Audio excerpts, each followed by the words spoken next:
चरण शुरू करते हैं। ओंकारं बिंदु संयुक्तं नित्यं ध्यायन्ति योगिनः कामदं मोक्षदं चैव ओंकाराय नमो नमः।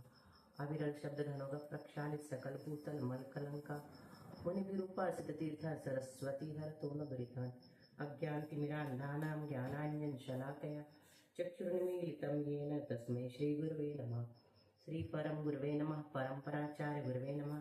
सकल कलुषुद्धंस्कं श्रेयसां परिवर्धकं धर्म संबंधकं भव्यजीवमन प्रतिबोधकारकमिदं शास्त्रं श्री सर्वार्थ सिद्धिनां ध्येयम् अस्य मूल ग्रंथकर्तारः श्री सर्वज्ञ देवः तदुत्तर ग्रंथकर्तारः श्री गणधर देवाः प्रतिगणधर देवास्तेषां वचोनुसार मासाद्य आचार्य श्री पूज्यपाद देवैः विरचितम्।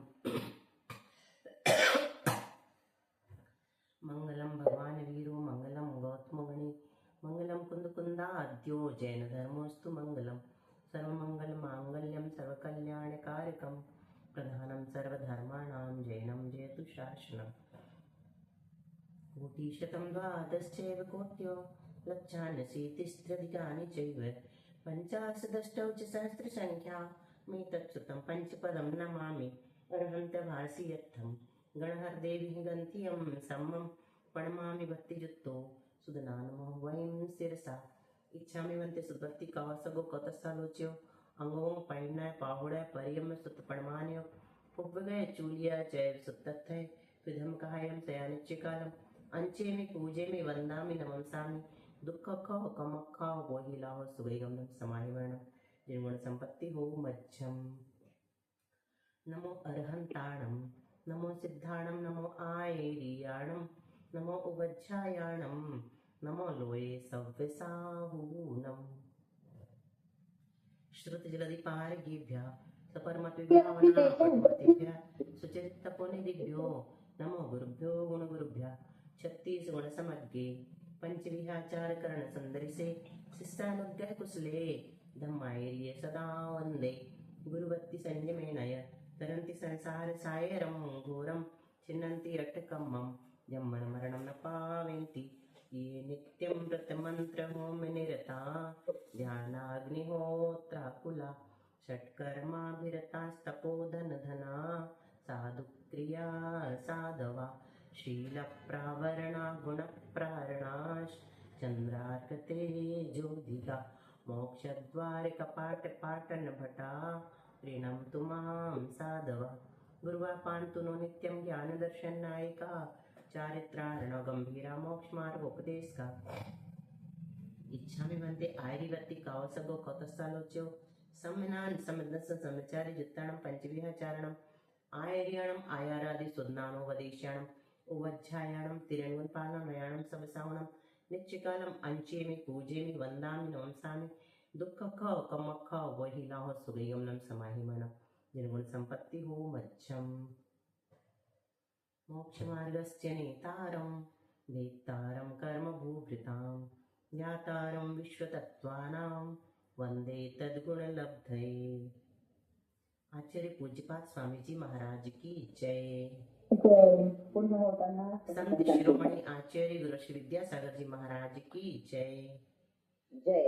आचार्य गुरु श्री समय सागर जी महाराज की जय।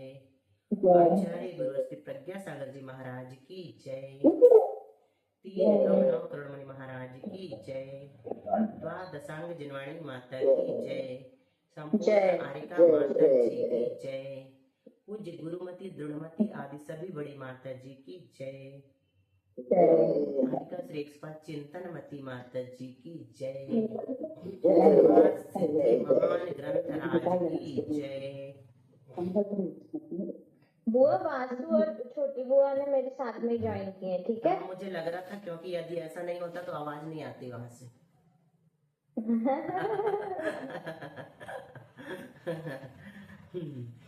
चलो तो अब तुम ही से शुरू करते हैं। आज विषय पूरा हो जाएगा ये वाला निमित्त का, कारण का, साधन का। एक अर्थवाची है ये है, तो फटाफट बताना है, बीच बीच में हम नाम बदलेंगे, ठीक है? सबसे पहले नरक गति से शुरू करते हैं, क्योंकि मारणा गति मारणा में पहले क्या आता है? नरक गति। तो नरक गति में पहले नरक से तीसरे नरक तक सम्यक दर्शन के निमित्त क्या है, कारण क्या है, साधन क्या है, प्रज्ञा। जाति स्मरण, धर्म श्रवण और वेदनाभिभाव। वेदनाभिभाव, ये आचार्य पूज्यपाद स्वामी जी का हाँ। शब्द है। और बाकी वेदनानुभव भी कहते हैं बहुत लोग, है ना। अच्छा, चौथे नरक से 7वें नरक तक क्या कारण है? धर्म श्रवण हट जाएगा, सिर्फ 2 ही बचेंगे, जाति स्मरण और वेदनाभिभाव। नरक गति के बाद कौन सी गति आती है?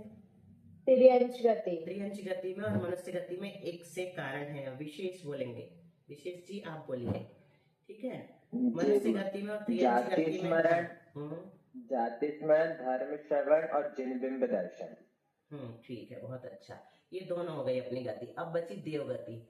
और श्रुति भावी और श्रेयस आ गए कि नहीं? देव गति में सम्यक के बाह्य निमित्त बताना है, तो सबसे पहले भवनत्रिक में बताना है। चलो, कौन बता रहा है? प्रज्ञा, बोलो, पूरा करना फटाफट। हाँ बुआ।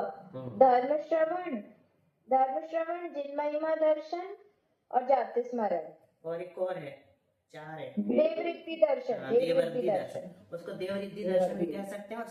और इकट्ठा बोले बिना संधि किए तो देवर्धि मिलेगा सुनने में। देवर्धि दर्शन। देवर्धि दर्शन का संधि विग्रह करते हैं तो देवरिद्धि हो जाता है, ठीक है। विशेष, पहले स्वर्ग से 12वें स्वर्ग तक। अभी हमने भावनात्रिक का पूछा था ना, अभी हमने। हाँ बुआ। हाँ, तो हमने अलग अलग कर दिया। तो 1 से 12वें स्वर्ग तक बताओ विशेष। 1 से 12 तक तो ये चारों ही थे ना बुआ। बहुत अच्छा, यही जानना, यही सुनना था। हाँ, फिर उसके बाद वाले कम होते हैं। यही चारों थे, लेकिन हमने कहा ना, हमने अलग अलग कर दिया, तो हमको देखना था कि कोई कंफ्यूज नहीं हो जाए कि कोई दूसरे तो नहीं हो गए। तो तुमने सही स्मरण रखा है, ठीक है। अब चलते हैं 13वें से 16 तक। प्रज्ञा, हाँ, कौन ने बोला? अंजू। हाँ बुआ, उसमें एक देवरिद्धि दर्शन रह जाएगा, बाकी 3 निमित्त से होंगे। किसमें? 13वें से, हाँ, 13वें से 16वें में 16वें स्वर्ग तक। हाँ ठीक है। उसमें देवरिद्धि दर्शन नहीं रहेगा, बाकी रहेंगे। हाँ, बाकी कौन से रहेंगे अंजू, बोलो बाकी 3? जाति स्मरण, धर्म श्रवण और जिन कल्याण दर्शन। हाँ, जिन कल्याण दर्शन कहो चाहे जिन महिमा दर्शन कहो, एक ही बात है ना, ठीक है। एक घटा दिया, देवरिद्धि दर्शन। चलो, और विशेष 9वें ग्रह में 2 ही होते हैं, जाति स्मरण और धर्म श्रवण। अनुत्तर और अनुदिश में अनुदेश में धर्म श्रवण। वहाँ पे तो सिर्फ सम्यक दृष्टि जीव ही उत्पन्न होते हैं ना। इसलिए वहां पर कौन सा होगा वासु? वहाँ पे धर्म पर मतलब वहाँ पे तो क्यों उत्पन्न होगा किसी वजह से? वहाँ पे तो पहले से ही सम्यक दृष्टि जीव मौजूद है। हाँ, यही तो हम सोच रहे हैं कि तुम इसको बता दो विशेष को, क्योंकि इसने एक साधन बता दिया है अपने को। अच्छा, तो अब समझ गए वासु? हाँ बुआ। हाँ, क्या समझ में आया वहाँ पर? कि जहाँ नियम से सम्यक दृष्टि ही होते हैं जो देव होते हैं वहाँ के, तो कोई कारण ही नहीं बना, मतलब सम्यक दृष्टि ही हो रहा है पहले, तो फिर चारण जो कारण में कोई आवश्यकता ही नहीं, इसलिए वहाँ पर धर्म श्रवण भी नहीं बन सकता। चलिए, कल हमने एक प्रश्न होमवर्क के लिए दिया था, किसी को याद है? प्रश्न याद है बुआ? प्रश्न बताओ पहले, फिर हम प्रश्न को कि हमने तत्वार्थ सूत्र में पढ़ा है सम्यक दर्शन किसे कहते हैं? तत्वार्थ सूत्र मतलब सर्वार्थ सिद्धि के अनुसार है तत्वार्थ श्रद्धानम सम्यक दर्शन, ठीक है। और जो रत्नकरंडक श्रावकाचार्य में, हाँ बुआ, हाँ ठीक है, बिल्कुल सही।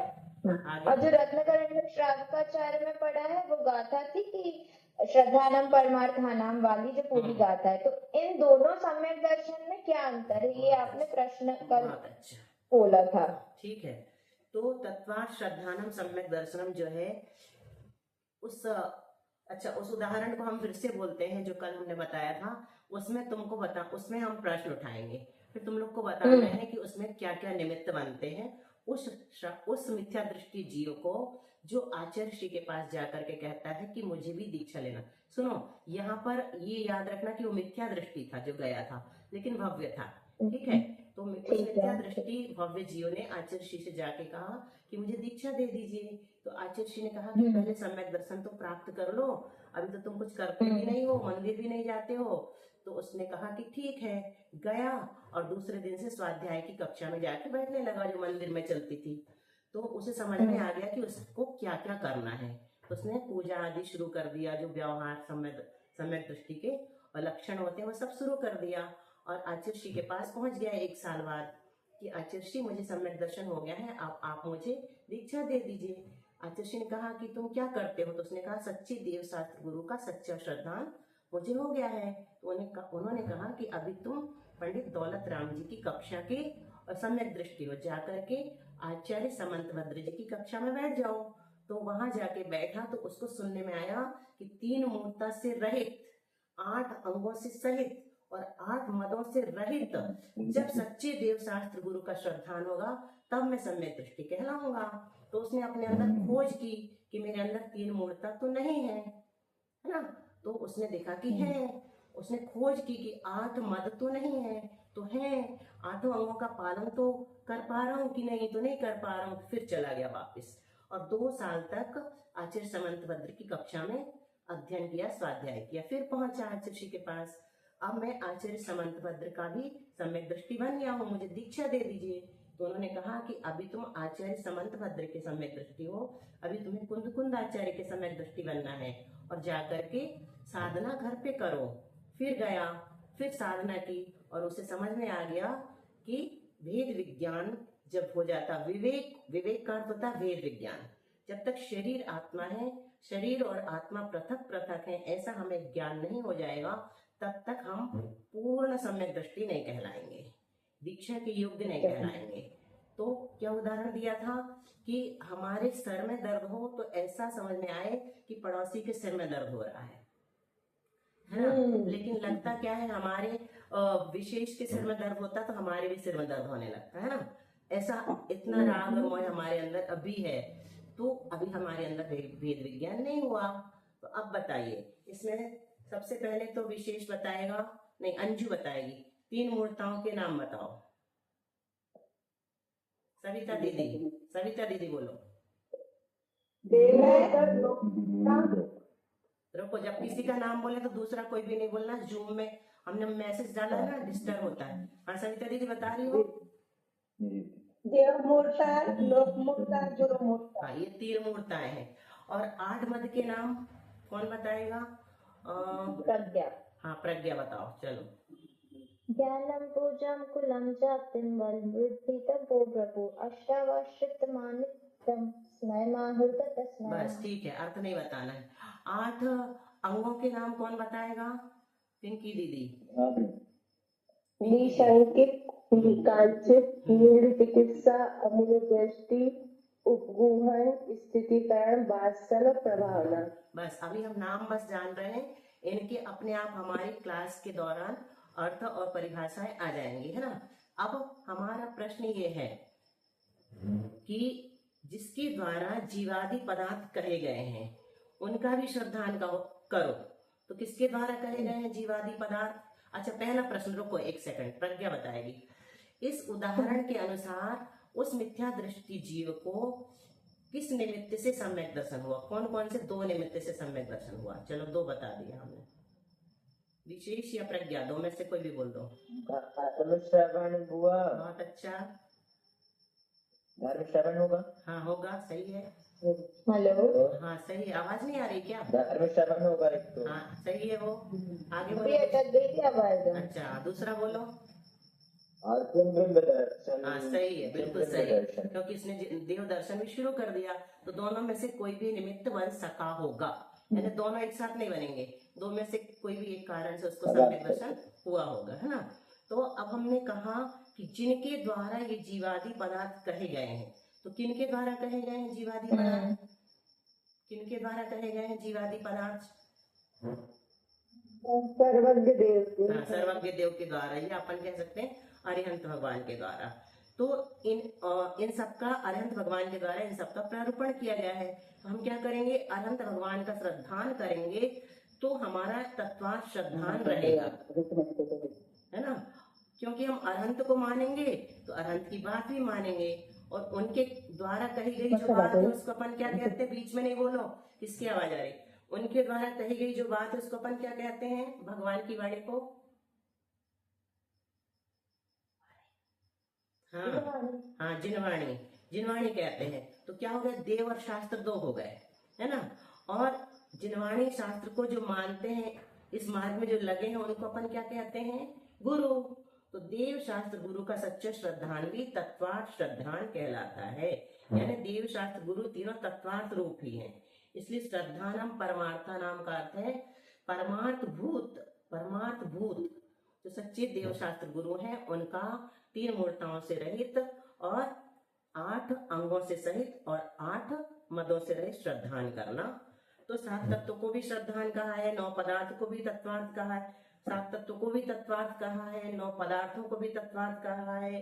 इस तरह जो सारभूत है सबका श्रद्धान करना, मतलब क्या, गे को गे रूप जानना, हे को हे रूप जानना, उपादेय को उपादेय रूप जानना और ध्येय को ध्येय रूप जानना। तो जो पदार्थ जिस रूप अवस्थित है उस रूप हो जाएगा। तो ये अपना हो गया आज जाति स्मरण पूरा, है ना, 4 अधिकरण। अब चले अधिकरण में। अधिकरण 2 प्रकार का है। कौन कौन से, अभ्यंतर और बाह्य। अभ्यंतर अधिकरण कौन है, जिस सम्यक दर्शन का जो स्वामी है वही उसका अभ्यंतर अधिकरण है। क्या, जिस सम्यक दर्शन का जो स्वामी है, ठीक है। तो जैसे औपशमिक सम्यक, जैसे औपशमिक सम्यक दर्शन का स्वामी कौन है, अगर हमें अब भी औपशमिक सम्यक दर्शन हुआ अंतर्मुहूर्त पहले, तो हम उसके स्वामी कहला गए। तो हमारी आत्मा उसका अभ्यंतर अधिकरण है ना। तो जिस सम्यक दर्शन का जो, जैसे सैनिक राजा, वो किस सम्यक दर्शन के स्वामी है, शायिक सम्यक दर्शन के स्वामी है। तो इस प्रकार से ये उनका अधिकरण हो गया। जिस सम्यक दर्शन का जो स्वामी है वही उसका अभ्यंतर अधिकरण है। यद्यपि संबंध में षष्ठी, अच्छा आप लोगों को याद है कारक कर्ता ने, कौन बोलेगा, श्रुति भाभी बोलेंगी, आ गई अभी, मेरे को दिख नहीं रही थी। बोलो श्रुति भाभी, कर्ता ने कर्म को, अनम्यूट नहीं हुआ। और कोई बोलो, शालू, बुआ मैं बोलूं, हाँ बोलो, बहुत अच्छा। रुको शालू, अब हिया आ गई अपने सामने छोटी सी, तो उसको बोल लेना दो, फिर तुम रिपीट कर देना। बोलो, हिया बोल रही ना, हिया की आवाज है। हाँ बुआ। बोलो चलो। कर्ता ने कारण को कारण के द्वारा संबंध में का की अधिकरण में और पर। कौन कौन सी छोड़ दी प्रज्ञा इसने, संप्रदान, अपादान, बस ये दोनों छोड़ दी। हाँ, और आखिरी वाला संबोधन भी छोड़ दिया। तो चलो ठीक है, उसमें संबंध बता दी। तो यहाँ संबंध में इसके कारण हमने पूछ लिया बीच में। यद्यपि संबंध में क्या होती, षष्ठी, का, के, की, है ना, और अधिकरण में सप्तमी होती, मैं, पे, पर। फिर भी विवक्षा के अनुसार कारक की प्रवृत्ति होती है। यहाँ स्वामी यानी होता है संबंध, जिसका जो स्वामी होता है ना, उस पदार्थ का उसके साथ संबंध होता है। जैसे हम इस पेन के स्वामी हैं, तो इस पदार्थ के साथ हमारा स्वामी संबंध है ना, स्वस्वामी संबंध कहलाएगा। हम इसके स्वामी हैं, तो स्वामी भी कहते हैं कई जगह संबंध को। स्वामी मतलब व्याकरणों में स्वामी में ये वाली विभक्ति होती ऐसा।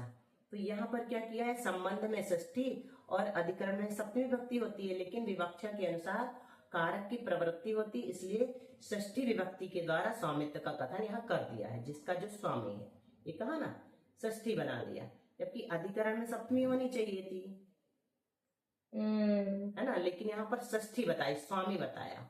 तो क्यों कहा ऐसा, क्या कहा, विवक्षा के अनुसार कारक की प्रवृत्ति होती। यहाँ विवक्षा ऐसी थी कि संबंध से काम चल रहा था, इसलिए यहाँ पर संबंध अधिकरण की जगह संबंध कह दिया। एक बार फिर से बताएं कि विवक्षा मतलब विवक्षा का अर्थ होता है वक्तुर इच्छा विवक्षा। वक्ता जो कहना चाहता है उसको विवक्षा कहते हैं। तो यहाँ पर जो प्रसंग है उसको विवक्षा कह रहे हैं। यहाँ स्वामी का प्रसंग है कि सम्यक दर्शन का स्वामी कौन है, तो हमने वहां पर अधिकरण ना लगा करके षष्ठी लगा दी, है ना। एक बार फिर से बताएं, फिर रिपीट करोगी प्रज्ञा।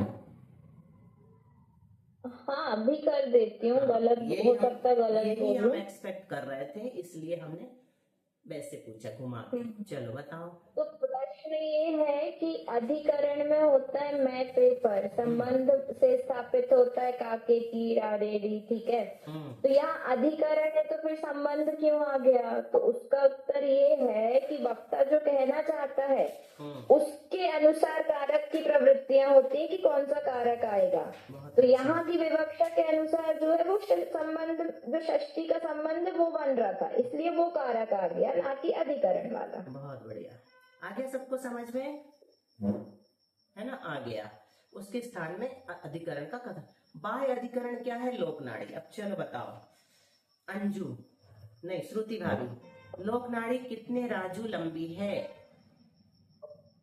उषा दीदी 14 राजू। चलो श्रुति भाई बताओ, कृष्णाड़ी कितने राजू लंबी है? 13 राजू। हाँ 13 राजू। तो लोकनाड़ी और तृष्णाड़ी में ये अंतर समझना। क्यों? सातवीं नरक के नीचे क्या है? कलकला, कलकला। हाँ कलकला। कलकला में निगोदिया रहते हैं। तो कलकला कितना प्रमाण है कलकला का? एक राजू। राजू। बहुत अच्छा। तो उस एक राजू को अपन तृष्णाड़ी में से घटा देते हैं, लोकनाड़ी में तो ले लेते हैं क्योंकि लोक में वो जीव है, लेकिन तृष्णाड़ी में नहीं है। तृष्णाड़ी में उनको क्यों नहीं काउंट किया? क्योंकि वो त्रस नहीं है ना, स्थावर है, इसलिए उनको तृष्णाड़ी में सिर्फ त्रस रहते हैं, और लोकनाड़ी में त्रस और स्थावर दोनों रह सकते हैं कलकला की अपेक्षा, है ना। तो वह कितनी बड़ी है पूछ रहे हैं, यहाँ पे खुद ही पूछ लिया। लोकनाड़ी कितनी बड़ी है? तो कहते एक राजू चौड़ी और 14 राजू लंबी है। चलो तो ये हो गया अपना अधिकरण। अब सूत्र बोलो निर्देशक स्वामित्व वाला। अंजू बोलेगी। निर्देशक स्वामित्व साधनाधिकरण स्थिति विधानतः। इनमें से क्या क्या पढ़ लिया विशेष? निर्देश स्वामित्व साधन, स्वामित्व साधन। अब अधिकरण चल रहा है। अधिकरण हो गया कि रह गया प्रज्ञा? चल रहा है। अब अंतर बा हो गए, पूरा हो गया, ये आ गया ना। अब स्थिति में आ गया, ये पैरा में पूरा हो गया अपना अधिकरण। इतने छोटा सा है, विशेष इसलिए कंफ्यूज हो गया कि अभी बहुत देर तक चल रहा था एक एक, है ना। इतनी जल्दी कैसे पूरा हो गया? स्वामी तो अपना बुआ 10 दिन चला होगा। बहुत चला था। चलो तो अब 30 नंबर की वार्तिक में औपचारिक सम्यक दर्शन की जघन और उत्कृष्ट स्थिति बता रहे। अब अधिकरण के बाद क्या आ गया? स्थिति। अधिकरण स्थिति और क्या है लास्ट में? निर्देशक स्वामित्व साधना स्थिति विधान। ठीक है। तो औपचारिक सम्यक दर्शन की जघन स्थिति कितनी है सविता दीदी? हाँ अंतर्मूर्त, बिल्कुल सही। और उत्कृष्ट स्थिति कितनी है?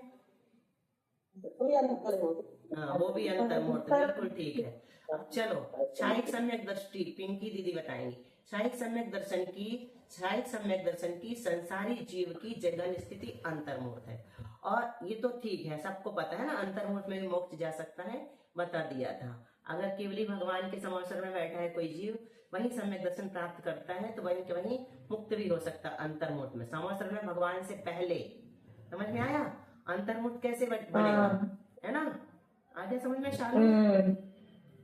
ठीक है। तो उत्कृष्ट स्थिति 8 वर्ष और अंतर्मुहूर्त कम 2 पूर्व कोटि अधिक 33 सागरोपम है। ये कोई बताएगा कि समझा दे?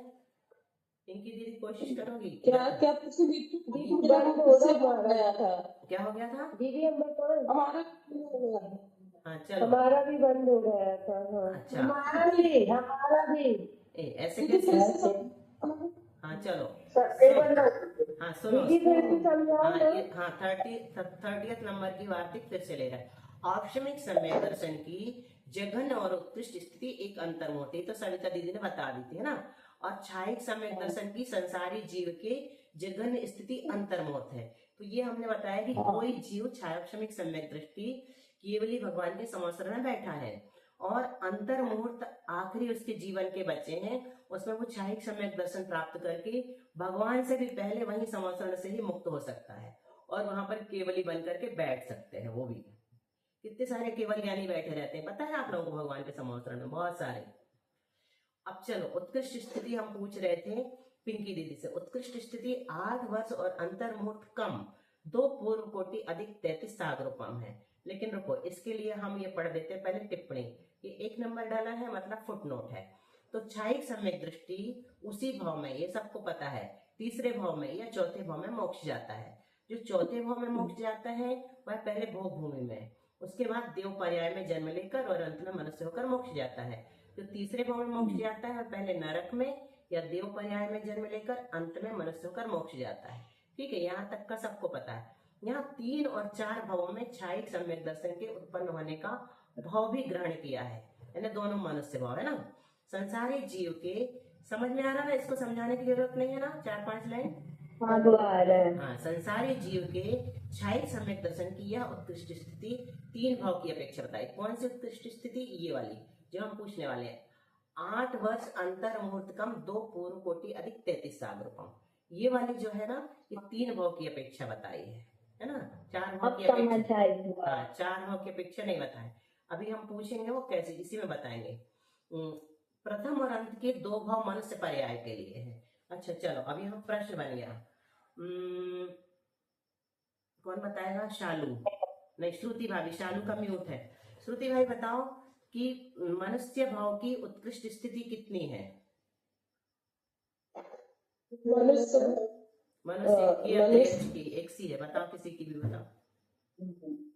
चलो कौन बोलेगा? मीना दीदी बहुत दिन से चुप बैठी है। मनुष्य भाव की एक पूर्व कोटि है। हाँ, एक पूर्व कोटि है ना, मनुष्य भाव की एक पूर्व कोटि है। तो यहाँ पर क्या लिखा है? 2 पूर्व कोटि लिखा है, मतलब प्रज्ञा तुम्हें पता है 2 मनुष्य भाव है ना, सबको पता है। पूरा। हाँ रुको, ये वाला पढ़ देना तो फिर आप रिपीट करना। तो 2 पूर्व कोटि अधिक, इन 3 भावों की उत्कृष्ट स्थिति जो है वो 2 पूर्व कोटि अधिक। तो यहाँ अपन ने क्या किया? 2 पूर्व कोटि दोनों मनुष्य भाव के लिए, और 33 सागरोपम कहाँ के लिए? विशेष सर्वाधिक सिद्धि के या अनुत्तर विमानों के। देव और नरक दोनों की आ जाएगी। नहीं, नरक की नहीं आएगी। क्यों नहीं आएगी, कौन बताएगा? प्रथम नरक में। हाँ प्रथम नरक में 33 सागर होती है। वेरी गुड विशेष, छायिक सम्यक दर्शन होते नहीं। Very good. पहले नरक में होता है तो वहां तो 2 सागर है ना। अच्छा, पहले नरक की जगह स्थिति कौन बताएगा कितनी है? 10,000 वर्ष। बहुत अच्छा। और स्वर्ग की जगह स्थिति कितनी है देवों की? 10,000 वर्ष। बिल्कुल ठीक। ठीक है, तो यहाँ तक अपन आ गए कि 8 वर्ष और अंतर, अच्छा 2 पूर्व कोटि अधिक 33 सागरोपम तक है। किंतु छायिक सम्यक दर्शन की प्राप्ति कब होती है? 8 वर्ष और अंतर्मुहूर्त के पहले नहीं हो सकती। यानी कोई 8 वर्ष का छोटा बालक भी समाश्रम में बैठा है तो उसको भी छायिक सम्यक दर्शन प्राप्त करके 8 वर्ष की उम्र में केवल ज्ञान प्राप्त हो सकता है। सोचो कितनी महिमा है विशुद्धि की, इतनी विशुद्धि बढ़ाना है अपने को, है ना। तो 8 वर्ष अंतर्मुहूर्त के पहले, इसीलिए उक्त काल में से इतना काल कम करके छायिक सम्यक दर्शन की उत्कृष्ट स्थिति 8 वर्ष अंतर्मुहूर्त कम 2 पूर्व कोटि वर्ष दिखते। अच्छा ये सुनो, पिंकी दीदी आज रिपीट कर रही है, कल दूसरे लोगों से रिपीट करवाएंगे, ये बहुत इंपॉर्टेंट है और सबको रट्टा मारना है इसमें, ठीक है। बताइए पिंकी दीदी आप। अनम्यूट नहीं है आपका? हाँ बोलो। देखिए 8 वर्ष अंतर्मुहूर्त की छायिक सम्यक दर्शन होता है, इसलिए पूर्व कोटि जो मनुष्य की आयु थी उसमें से 8 वर्ष अंतर्मुहूर्त कम कर दिया। फिर मनुष्य आयु से वर्ण करके देव में जाएगा, तो देव में सर्वार्थ सिद्धि की 35 सागर की आयु पूर्ण करेगा। फिर वहां से फिर मनुष्य भाव में आएगा तो फिर एक पूर्व कोटि की आयु है। छोटे इस बच्चों से प्रकार 8 वर्ष अंतर्मुहूर्त कम 2 पूर्व कोटि अधिक 33 सागर। ठीक है, आपका बिल्कुल आंसर सही है। अब एक किसी को कंफ्यूजन हो सकता है तो उन्हीं लोगों की तरफ से छोटे बच्चों से एक प्रश्न है, कोई भी बता देगा छोटे बच्चों में है। दूसरी बार जब मनुष्य भाव में जन्म लिया है तो 8 वर्ष अंतर्मुहूर्त कम क्यों नहीं किया? क्योंकि बुआ वो छायिक सम्यक दर्शन लेके देव में गया था और छायिक सम्यक दर्शन लेके मनुष्य में आया। Very good. विशेष को भी पता था ना ये? हाँ बुआ कह रहा है। हाँ बस ठीक है। चलो तो ये हो गई अपनी छायिक सम्यक दर्शन की। अब छायोक्षमिक सम्यक दर्शन की जगह स्थिति अंतर्मुहूर्त है ना।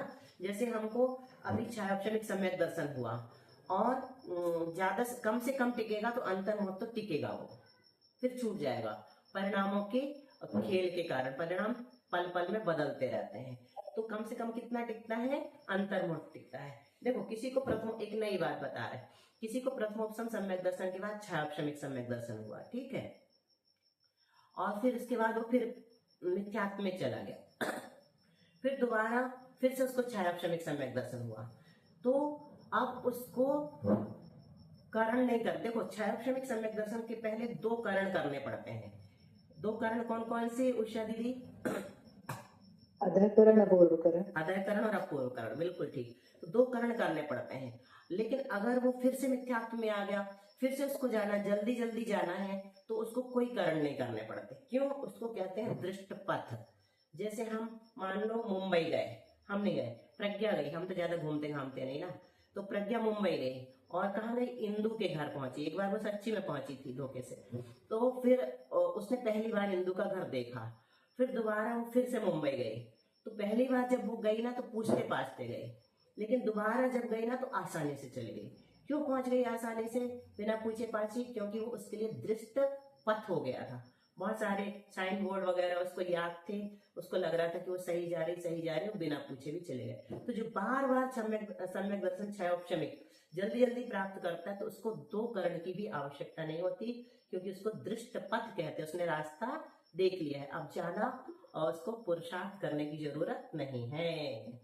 ठीक है, तो ये अपना छायोपशम सम्यक दर्शन की जगह स्थिति कितनी है, अंतर्मुद, और उत्कृष्ट कितनी है, 66 सागरोपम, 66 सागर तक बना रह सकता है सम्यक दर्शन। वो करण क्या होता है? करण ये है ना, ये परिणाम जो है, परिणामों की विशुद्धि किस किस क्रम से बढ़ती है मोक्ष प्राप्त करने के लिए। उपशम श्रेणी के लिए भी करण होते हैं, बताया था कहाँ कहाँ होते हैं करण? हाँ बोलो। प्रथमोपशम सम्यक के समय, द्वितीयोपशम सम्यक के समय, श्रेणी उपशम श्रेणी में और छपक श्रेणी में। हाँ, और 2 रह गए, और कोई बताएगा? एक और विधि संयोजना के काल में, संयोजना के काल में, और एक एक और छायिक सम्यक। हाँ, छायिक छोड़ दिया था तुमने, 6 जगह हो जाते हैं, है ना छायिक के। हाँ, तो विशुद्धि की तरतमता जो बढ़ती हुई है ना, उसको कर्णों के द्वारा बताया है प्रज्ञा, और इसको बहुत गणितीय माध्यम से बहुत विस्तार में समझाया है, इसलिए अभी हम इसको छेड़ नहीं रहे हैं। जब छेड़ेंगे तो पूरी 2-4 क्लासेस लग जाएंगी। तो ये विशुद्धि किस क्रम से बढ़ती है? 6 स्थान फिर से बताएंगे दीदी, सागर वंदना दीदी, ये 6 स्थान फिर से बताएंगे करण। उपशम श्रेणी की अपेक्षा तो विसंयोजना, द्वितीयोपशम, उपशम श्रेणी, ठीक है, छायिक सम्यक दर्शन, छपक श्रेणी और द्वितीयोपशम तो हो गया, प्रथमोपशम छोड़ दिया, प्रथमोपशम द्वितीयोपशम, उपशम श्रेणी, छपक श्रेणी, विसंयोजना और छायिक सम्यक दर्शन। ठीक है, याद कर लेना सब लोग ये 6। चलो अब मीना दीदी आज कुछ बताएंगी, इसलिए यहीं तक रखेंगे, विधान आज नहीं पढ़ेंगे। मीना बता रही है स्वर विज्ञान? हाँ बता दे रहे हैं, बता दो थोड़ा सा। चलो एक बहुत ऊंची चीज सुनो, बहुत ऊंची सागर चीज। वंदना मीना दीदी, एक मिनट सुनो विजया जी, सुनो, टाइम कम है। ये मीना दीदी गिनीज बुक में आई हैं स्वर विज्ञान के लिए और वास्तु के लिए, तो इसलिए हम इनसे थोड़ा सुनना चाहेंगे 2-4 मिनट बचा करके अपने। तो आज ये अपन सबको स्वर विज्ञान बता रहे हैं, जो जीवन में बहुत सारी उपलब्धियों का कारण बनते हैं, है ना? थोड़ा सुनो ध्यान से।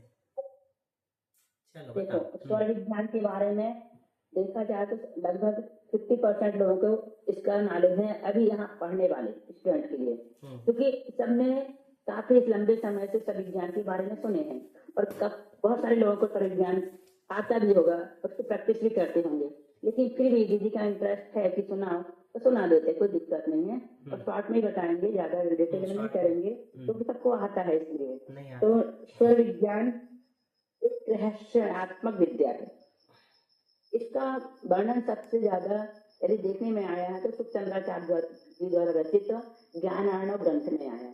एक चैप्टर पूरा इसी का है, हालांकि वो टफ है, इतनी जल्दी पढ़ने में नहीं आता और समझ में भी नहीं आता, लेकिन फिर भी उसको पढ़ने के बाद सॉल्व किया गया है। राजन वास्तु भैया ने जो पढ़ाए थे उसको सुनने के बाद हमें लगा कि इतना कठिन नहीं है।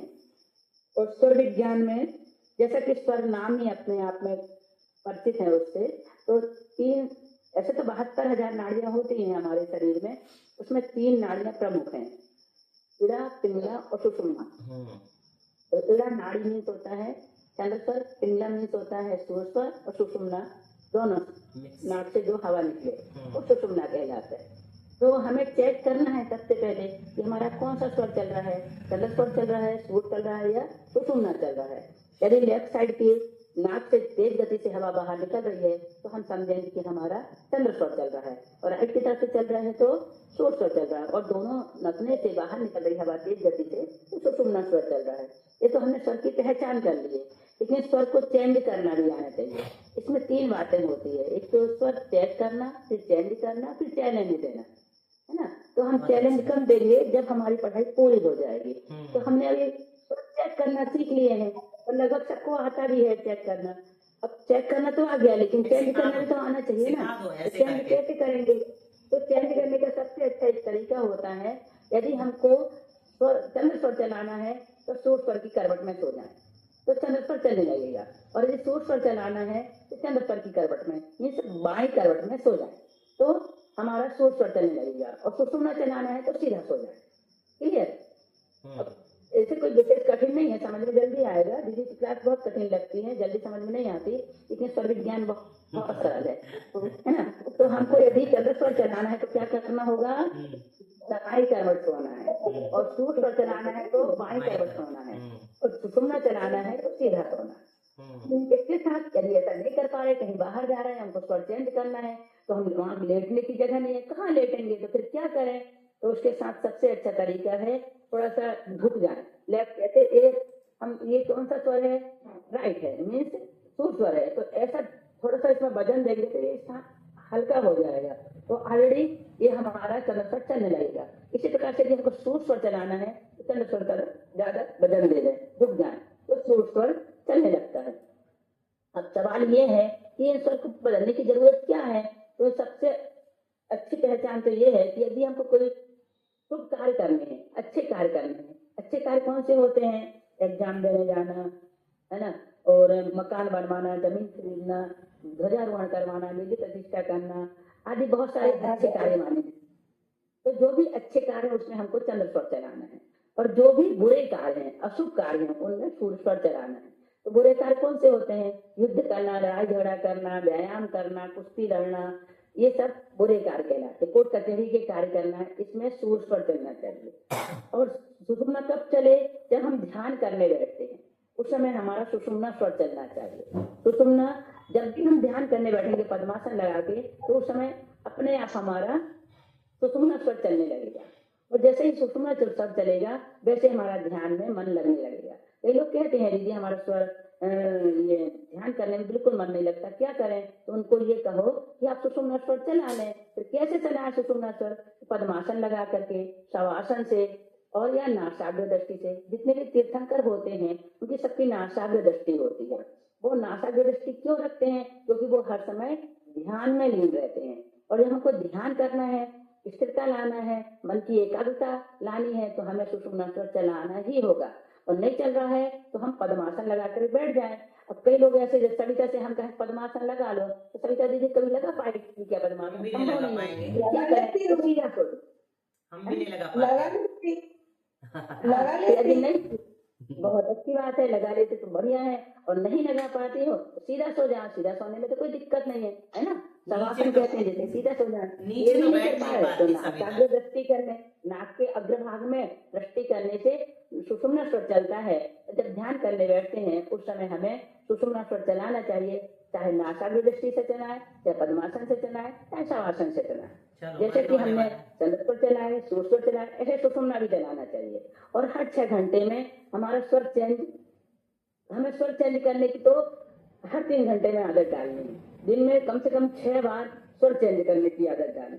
बार बार चेक करें, बार बार चेंज करें। इससे क्या होगा, एक समय ऐसा आएगा कि प्रैक्टिस हो जाएगी, और जब प्रैक्टिस हो जाएगी तो हमें कोई अच्छे काम करने हैं। जैसे हमको मान लो सीए का एग्जाम है और दोनों ग्रुप का एक साथ पेपर देना है, तो अब क्या करें? एग्जाम हॉल में जाने के पहले जो दही शक्कर खाते हैं ना, क्यों खाते दही शक्कर? कभी आपने चिंतन किया इस विषय पर? पहले की हमारी माताएं जो थी दही शक्कर खिलाती थी बच्चे जब एग्जाम देने जाते थे, इसलिए दही शक्कर खाने से चंद्र स्वर चलने लगता है। बहुत अच्छा चंद्र स्वर चलता है। हाँ, चंद्र स्वर जब चलने लगता है तो हम उसी पैर को बाहर निकालें जब हम एग्जाम देने के लिए जा रहे हैं, और उस समय चंद्र स्वर चला। फिर जब हम एग्जाम हॉल में जाते हैं वहां भी हम चंद्र स्वर वाला पैर अंदर रखें। उसके बाद में हम क्या करें, जब हमारे पास क्वेश्चन पेपर आता है या आंसर शीट आती है पहले, तो आंसर शीट पकड़ने के पहले हम चंद्रसर वाला हाथ को आगे बढ़ाएं, उसी हाथ में हम आंसर शीट लें, क्वेश्चन पेपर लें, उसे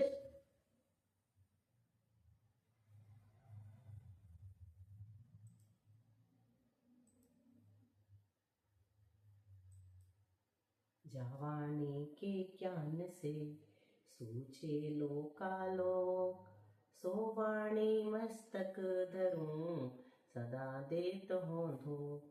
हे जिनवाणी भारती तो ही जपो दिन रैन,